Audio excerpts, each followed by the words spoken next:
Dialogue national, les travaux vont reprendre demain à la cité de l'OIA pour finaliser les discussions amorcées en Ngaliema où l'inclusivité élargie demeure un défi majeur. Dépréciation de francs congolais, la Banque centrale va intervenir demain pour répondre tant soit peu à la demande de la devise sur le marché. In fine, il nous faut des réformes structurelles et la diversification de l'économie de la RDC. Antena, le journal, James Katomboa.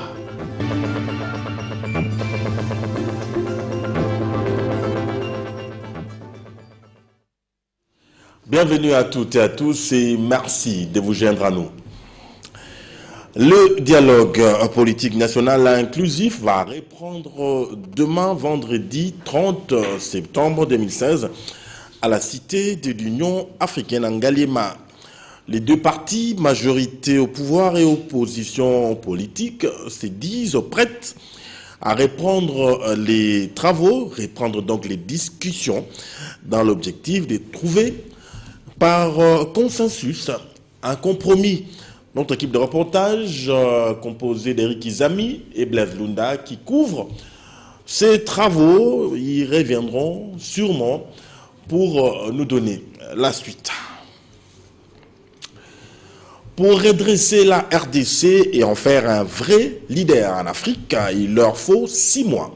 Cette déclaration est de Norbert Yamba du Front citoyen de la République face au dialogue national qui s'étire en longueur. Ces Congolais exigent le respect de la Constitution. Eric Izami et Blaise Lunda.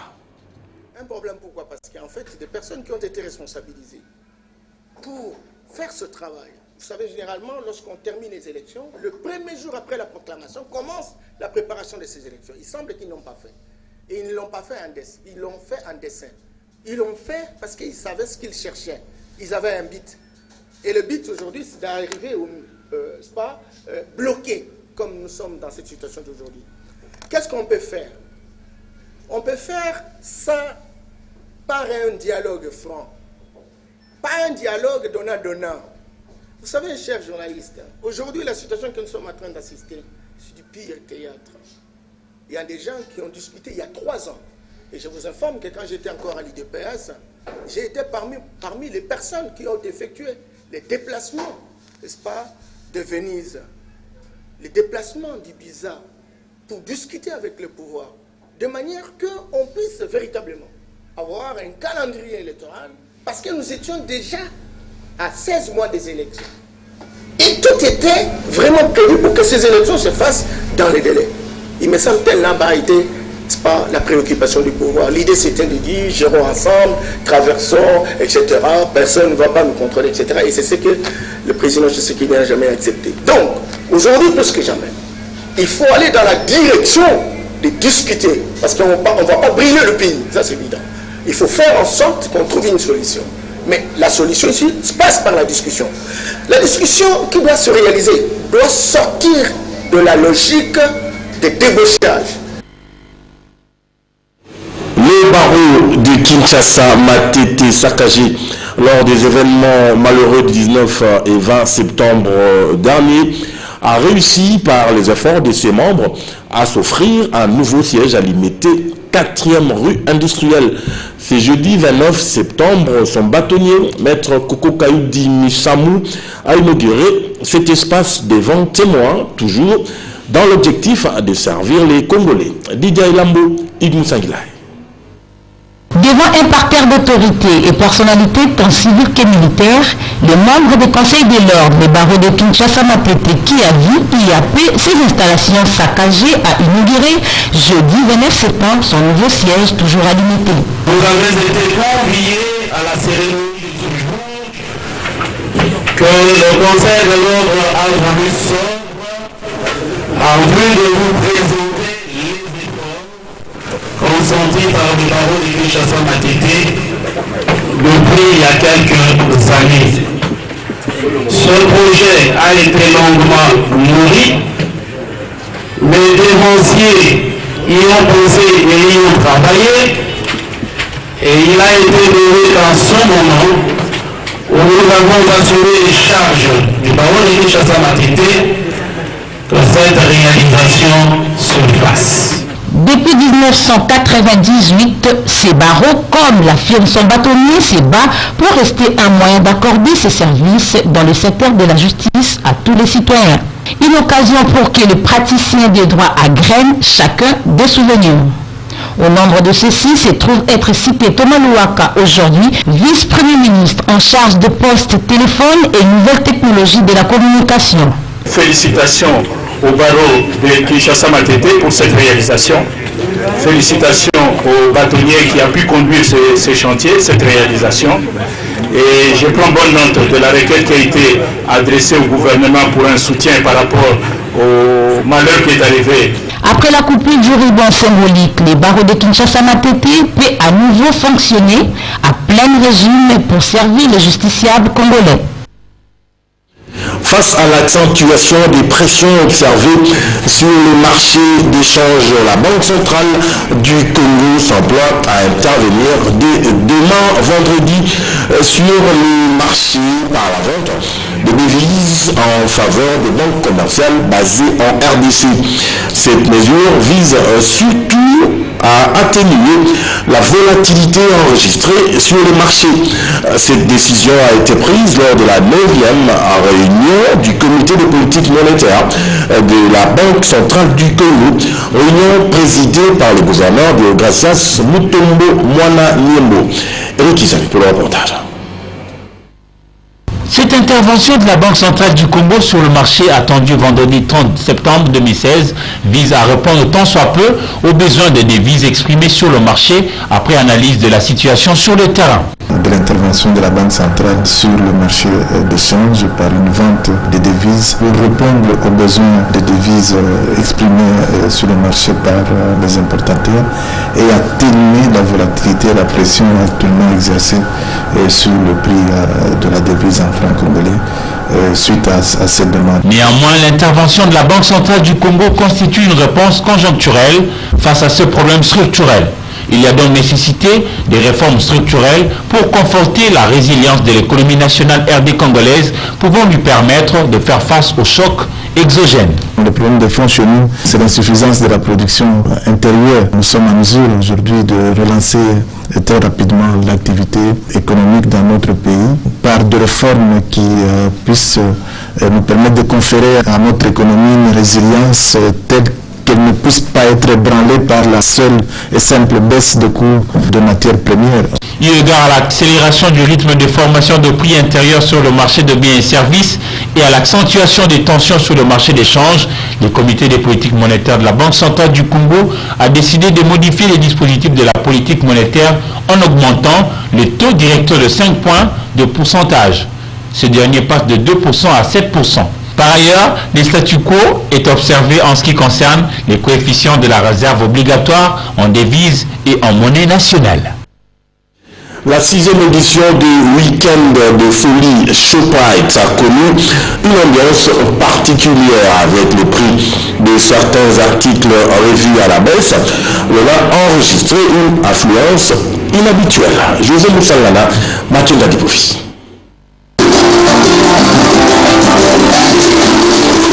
Point de rupture de stock pour Shoprite qui ne cesse de répondre aux besoins de ses clients à travers le week-end de folie où les prix des articles sont revus à la baisse, quelle que soit la quantité voulue au cours de cette opération. Shoprite s'y est bien préparé. Parfois les clients même se posent des questions.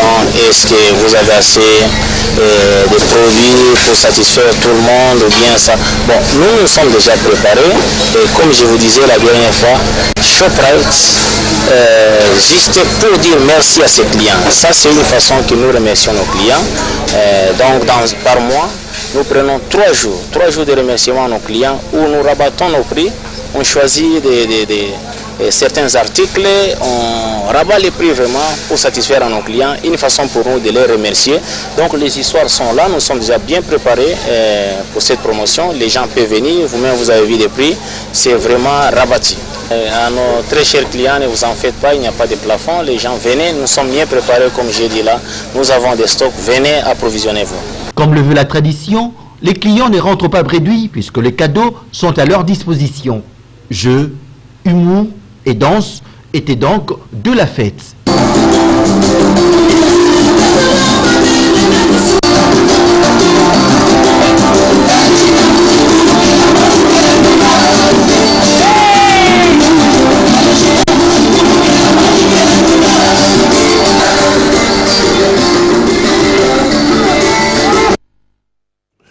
Le secrétaire général à la santé publique a inauguré le nouveau bâtiment de la 5e direction du ministère de la Santé publique le mardi 27 septembre 2016 dans l'enceinte du bâtiment du secrétariat général. Commentaire Anne-Marie Ositmbala.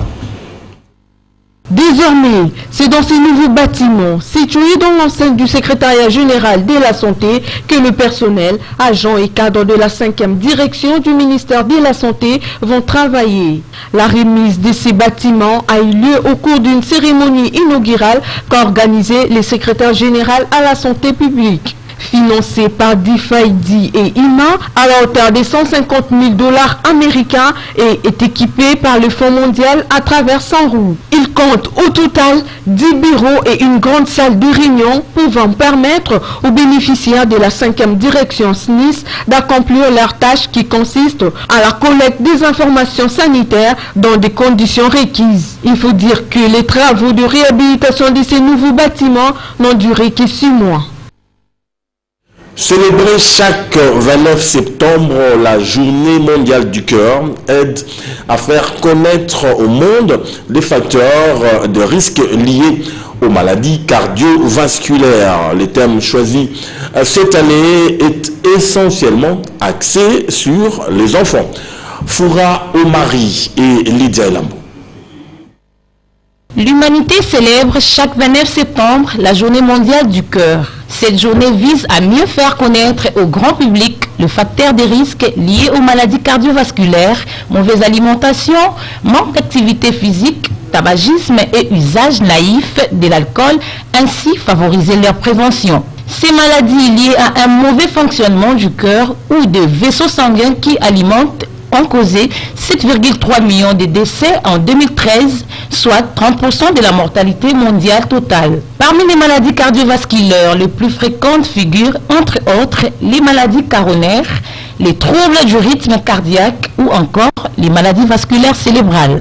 L'obésité, les mauvaises habitudes alimentaires, les consommations du tabac et les manques d'exercice physique constituent les principaux risques des maladies cardiovasculaires et accidents vasculaires cérébraux et constatations alarmantes s'y déclarent à des âges de plus en plus précoces. Cynthia Vechel Kadima, congolaise tuée en Inde par son mari, repose désormais sur la terre de ses ancêtres. L'inhumation du corps de la défunte est intervenue ce jeudi 28 septembre 2016 au nécropole entre terre et ciel. Ce après un dernier hommage lui rendu par sa famille et les gouvernements de la RDC, représenté par les vice-ministres des Congolais de l'étranger et l'ambassadeur de la RDC en Inde. C'était à l'espace Bonvent. Dans mon mat, Djouzen Belebele. De nombreux Congolais, parmi lesquels Madame l'ambassadeur de la RDC en Inde, Rosette Mosinamale, et le vice-ministre des Congolais de l'étranger, Antoine Boyamba, ont rendu jeudi 29 septembre 2016 un dernier hommage à Cynthia Vechel Kadima. Tour à tour, les personnalités présentes sur le lieu du deuil se sont recueillies devant le cercueil de cette Congolaise assassinée par son mari en Inde.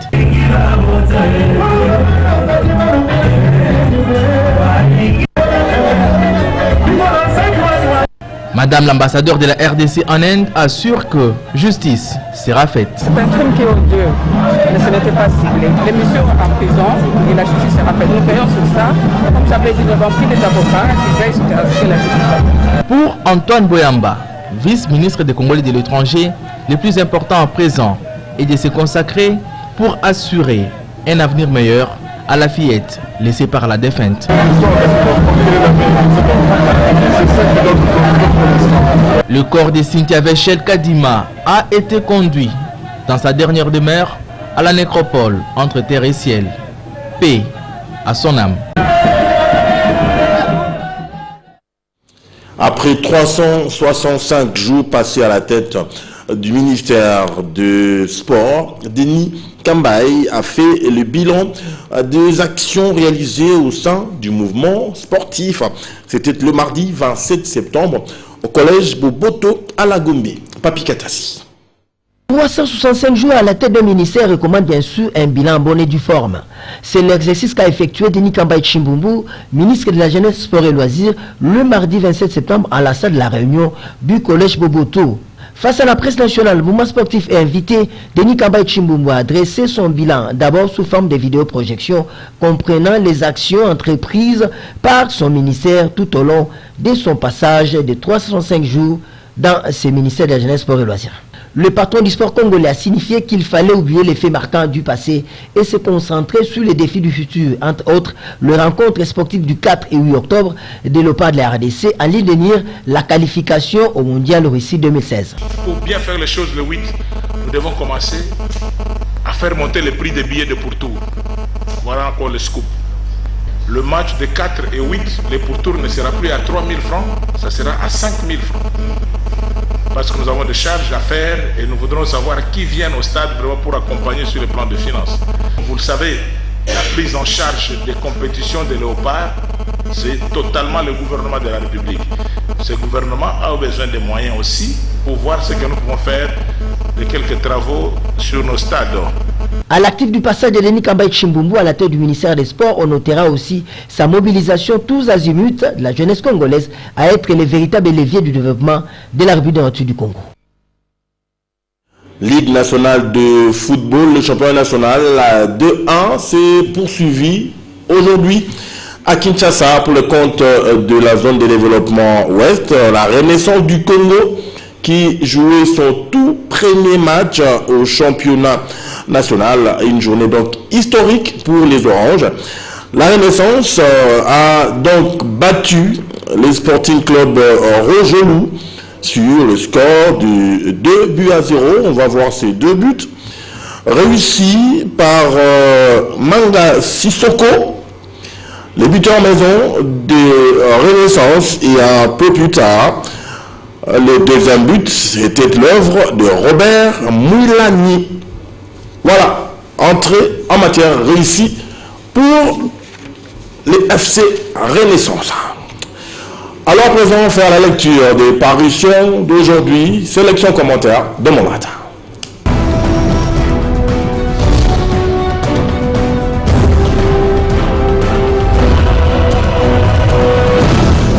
Mesdames, Messieurs, bonsoir et bienvenue à cette revue de presse. À sa une, la référence plus titre « Violence à Kinshasa, Genève, les rapports qui accablent les tueurs ». L'escalade des violations de droits de l'homme en RDC, écrit la consoeur, a été au cœur d'une rencontre à Genève qui exige une enquête indépendante. Les bilans des folles journées connues à Kinshasa les 19 et le 20 septembre 2016 et des 49 civils tués, dont 4 policiers et 127 blessés, a dénoncé la haute commissaire adjointe aux droits de l'homme, Kate Gilmore, qui cite comme auteur des atrocités la garde républicaine, l'armée, la police. Entre-temps, à Kinshasa, l'opposition refuse tout enterrement précipité des corps avant la fin de l'enquête qui doit déterminer les responsabilités.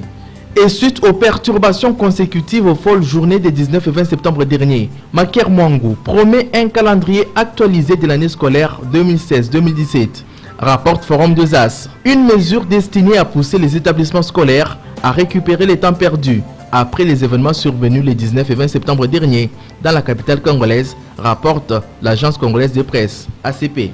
Dans un autre registre, en sa manchette, l'avenir écrit « Anarchie généralisée dans les rangs des ONG.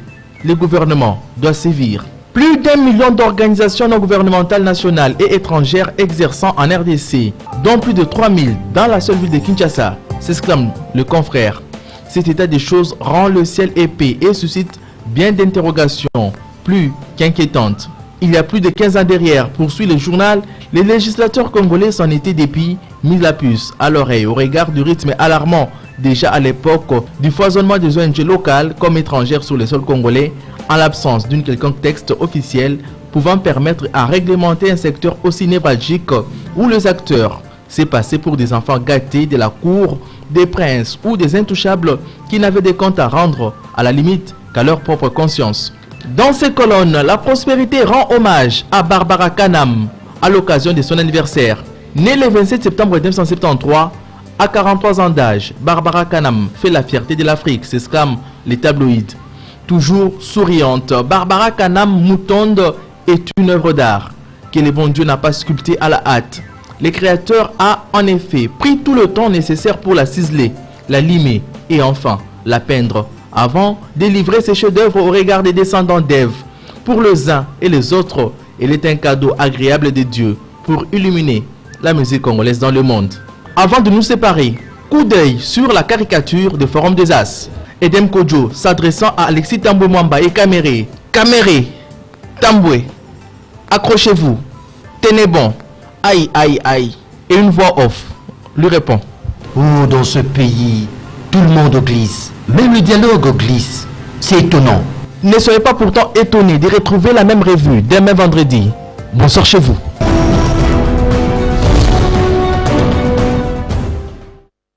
Allez, on va te retrouver avec beaucoup de bonheur dans mon mat demain. Elle n'est pas née le 27 septembre comme Barbara Kanam, comme l'a si bien dit dans mon mat dans cette revue. Elle est née aujourd'hui, le 29 septembre, et elle est membre de notre rédaction. Voilà pourquoi, au nom de toute la rédaction, je viens lui souhaiter bon anniversaire. Il s'agit de Patricia Amouli. Allez, ça n'est fini pour ce journal. Au nom de Willy Kacha, qui a été le chef d'édition, et de Léonard Moïmeri, qui l'a réalisé avec maestria. Je vous dis un grand merci pour votre sympathique attention. À la prochaine.